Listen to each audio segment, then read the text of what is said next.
سلطان سلیمان قانونی معروف به سلیمان یکم یا سلیمان باشکوه دهمین و طولانی ترین مدت سلطنت را در امپراتوری عثمانی داشت. او در دوران حکومتش به عنوان فرماندهی توانا، حاکمی دادگر و پادشاهی که به طور الهی برگزیده شده بود شناخته می‌شد. قلمرو گسترده‌اش از مجارستان تا ایران، از کریمه تا شمال آفریقا و اقیانوس هند امتداد می‌یافت.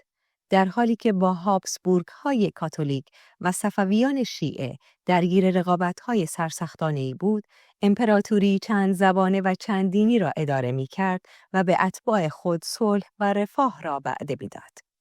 سلیمان در سال 1494 یا 95 در کرانه دریای سیاه در ترابزون زاده شد. پدرش سلطان سلیم در آنجا به عنوان والی خدمت می‌کرد و مادرش حفصه از بانوان حرم او بود. سلیمان در شهری چند نژادی و چند دینی رشد یافت، در حالی که زندگی ممتازی داشت. در سرزمینی میزیست که حتی برای طبقات برتر نیز بیماری‌های مسری و کمبود غذا تهدیدی همیشگی بود. او تحت نظارت استادان برجسته آموزشی ویژه دریافت کرد که شامل پرورش ادبی و شعر نیز میشد. افزون بر این در فنون جنگی مهارت یافت و تا پایان عمر به عنوان سواری جسور و شکارگری چیره دست باقی ماند.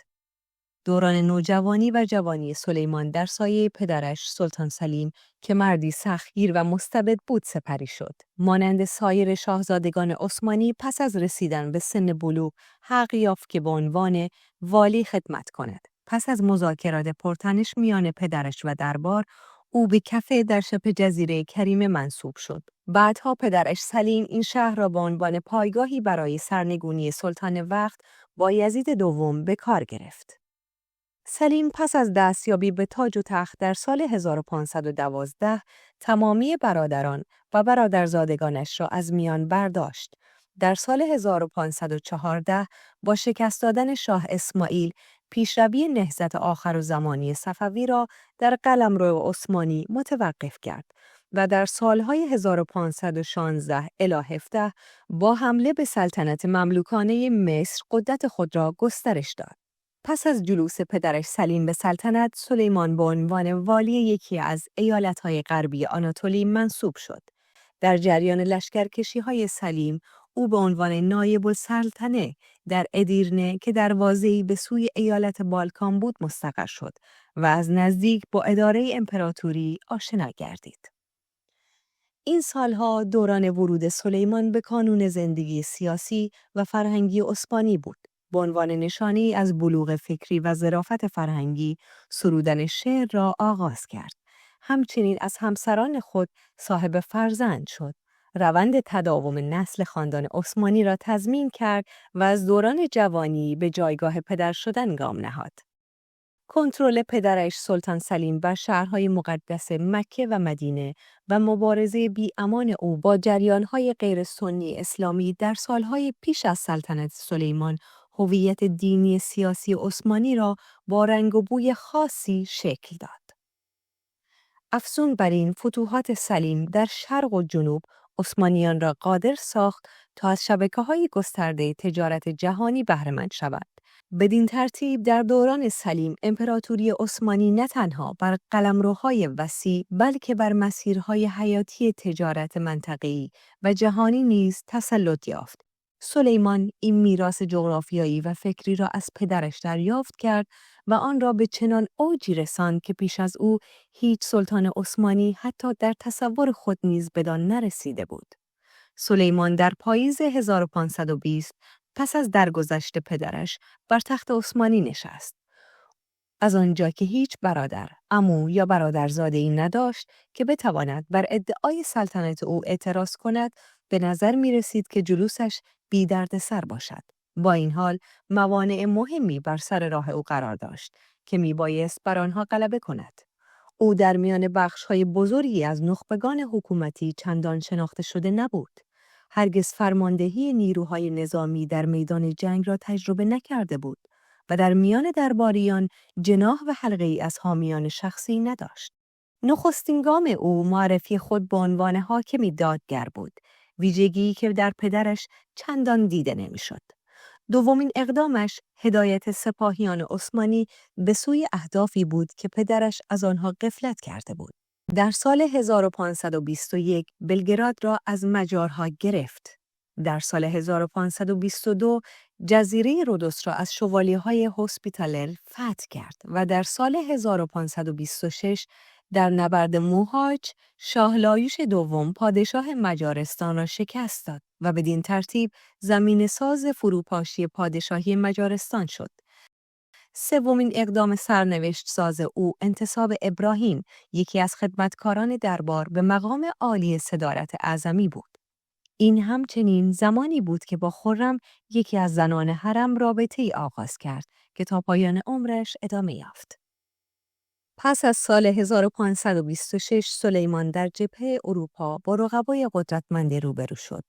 برادران هابسبورگ، فردیناند، آرشیدوک اتریش و کارل پنجم، امپراتور مقدس روم، در حالی که برای کنترل اروپای مرکزی با آنان رقابت می‌کرد، در سال 1529 نتوانست وین را تسخیر کند و لشکرکشی بزرگش در سال 1532 نتایج پیچیده‌ای به بار آورد. در مرزهای غربی امپراتوری عثمانی نوعی بنبست پرهزینه پدیدار شد.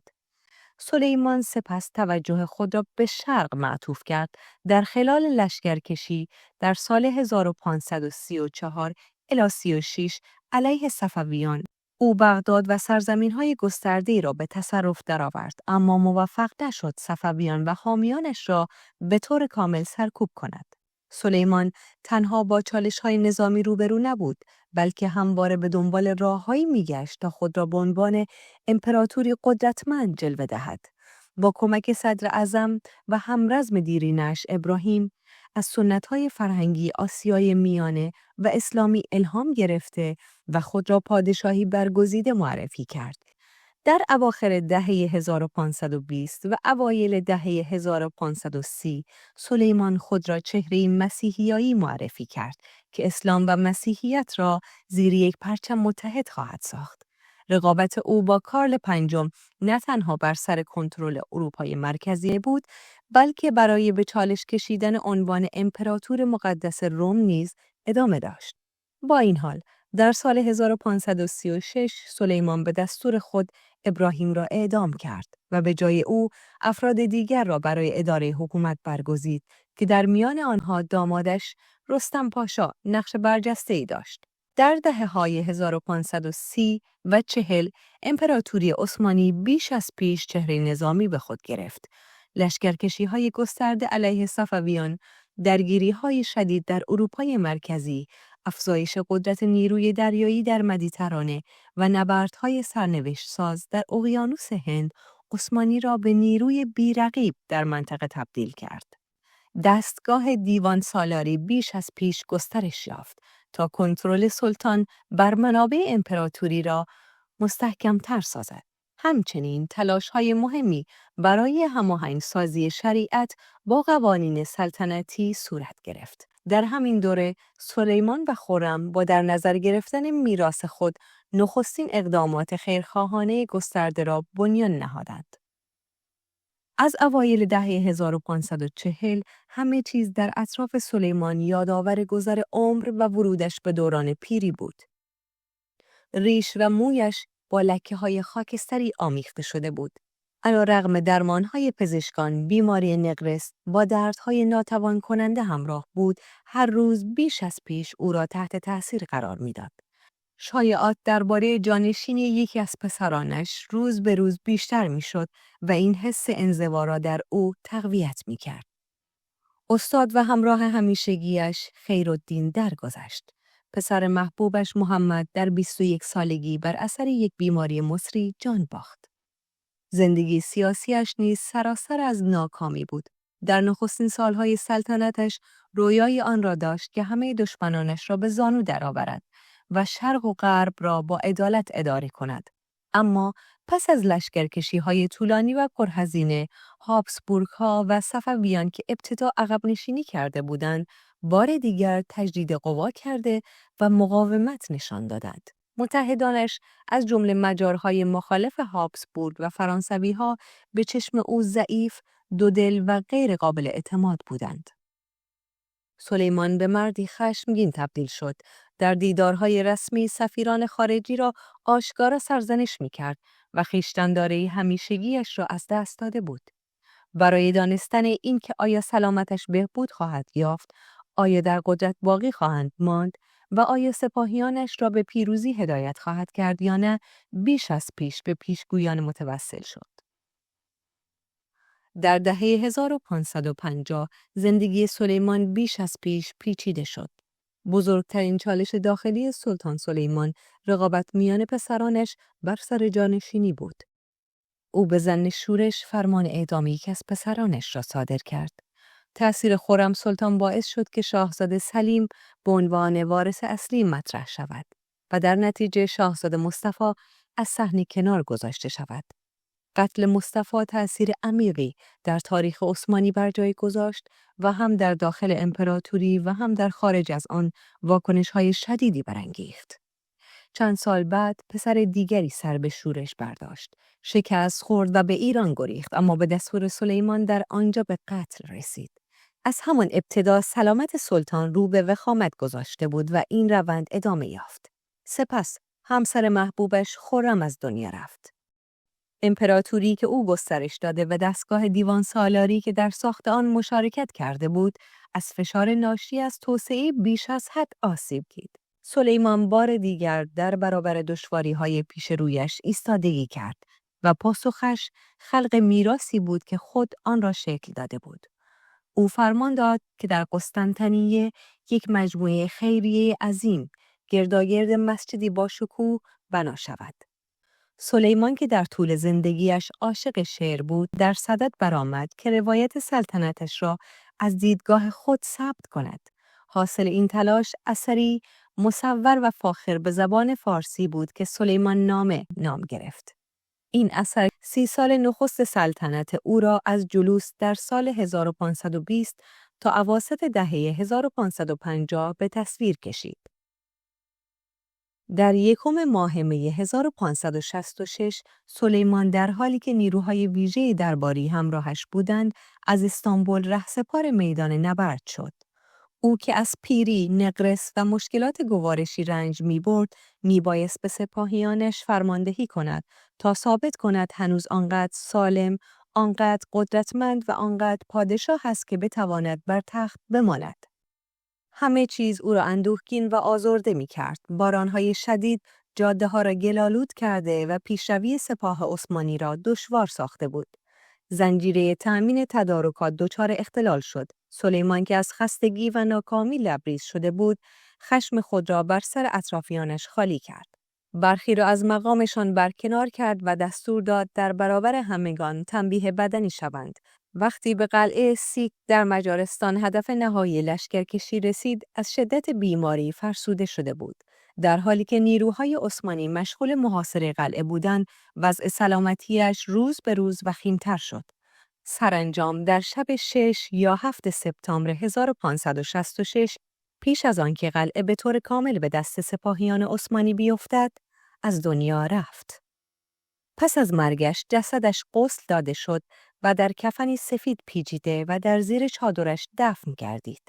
در حالی که پیک‌هایی برای آگاه کردن ولیعهد شاهزاده سلیم فرستاده شدند، پزشکان همچنان وانمود می‌کردند که سلطان در چادر خود تحت درمان است و احکام رسمی نیز به نام او صادر می‌شد.